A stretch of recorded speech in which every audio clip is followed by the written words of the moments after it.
दोस्तों, देश की जिम्मेदारी एक जवान के कंधों पर होती है। जब सेना का ही जवान सेना और सेना के जवान के साथ विश्वासघात करे और सेना का नाम बदनाम करने की कोशिश करे तो ऐसे में क्या होगा। आज का ये वीडियो उस पीड़ित जवान के ऊपर है जिसने अपना दर्द खुद बताया है कि उसके साथ हुआ क्या, और अब वो न्याय की गुहार कर रहा है। ये पूरा मामला हम उस जवान के ही मुंह से सुनेंगे। जय हिंद सर, नमस्कार, सुप्रभात। मैं हवलदार चंद्र सिंह धामी अभी एनएसजी में ड्यूटी कर रहा हूँ।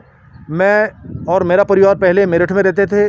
जब मैंने अपना परिवार मैं जम्मू कश्मीर ड्यूटी में चला गया तो मेरा परिवार मैंने पिथौरागढ़ छोड़ दिया, जहाँ की उसके पड़ोस में ही उसके जीजाजी और उसकी बहन रहती थी।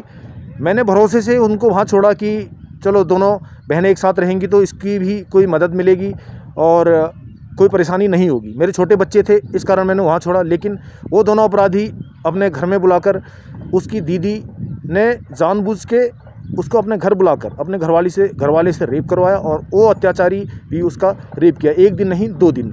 अब जो है कि मामला पुलिस में चल रहा है। उस समय मेरी घरवाली ने मुझे इसीलिए नहीं बताया क्योंकि ये जब मेरी घरवाली ने उसको बोला कि मैं अपने हस्बैंड को और पुलिस को बता रही हूँ तो इन्होंने उसको जान से मारने की धमकी दी, क्योंकि वो नई गई थी। लोग लज्जा के मारे और डर के मारे उसने किसी को बताया नहीं।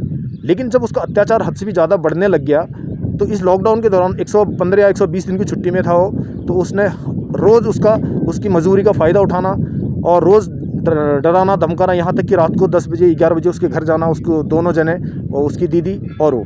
तो ये इसका अत्याचार ना झेल कर मेरी वाइफ ने मुझे बताया और तुरंत उसने पुलिस में एफआईआर की। पुलिस ने भी एफआईआर करने में 3 या 5 दिन लगाए।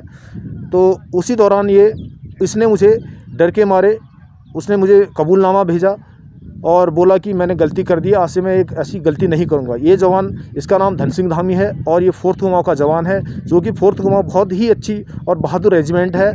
इस रेजिमेंट को एक कलंकित करने की कोशिश कर रहा है। तो मैं उनके सीओ साहब से और जितने भी ऑफिसर्स साहिबान हैं उनसे प्रार्थना करूंगा कि इसको सख्त से सख्त सज़ा की जाए और इसकी जाँच भी होनी चाहिए। ये इंसान बलात्कारी नहीं, और भी कई मामलों में संगीन आरोपी है। अब मुझे धीरे धीरे इसका पता चल रहा है।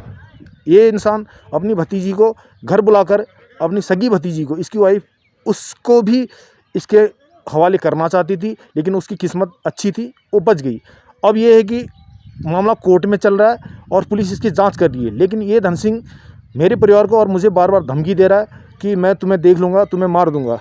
मेरा परिवार पूरी दहशत की ज़िंदगी जी रहा है। साहब, मुझे बचाइए, मेरे परिवार को बचाइए, क्योंकि इसने मुझे एक दिन मारने के लिए अपने घर में पार्टी में बुलाकर, मैं अनजान था, मुझे जहर खिलाया। लेकिन मैं किस्मत से बच गया हूँ। हाँ, एक दिन दिसंबर में जब छुट्टी में था तो उस समय ये भी छुट्टी में था, मुझे पता नहीं था क्योंकि मैं किसी को पूछ नहीं सकता हूँ इसके बारे में। ये जवान, जब मैं सुबह 5 बजे उठा, मैं वॉकिंग करने जाता था 5 बजे सुबह। उस टाइम पे दिसंबर में अंधेरा ही रहता है, तो उस टाइम पे ये मेरे घर के सामने दिखा। जब मैंने इस पर नज़र मारी, मैंने बोला कौन है, बोला तो ये भाग गया। अंधेरे का फ़ायदा उठाकर ये भाग गया। लेकिन उसके बाद मैंने किसी को बताया नहीं क्योंकि मुझे पता नहीं था कि ये छुट्टी में।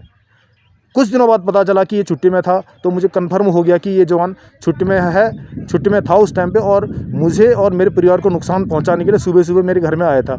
लेकिन उस टाइम पे ये अपने मंसूबों में सफल नहीं हुआ और मैं सबसे प्रार्थना करता हूँ कि इस जवान को कड़ी से कड़ी सज़ा दी जाए। जय हिंद, जय भारत।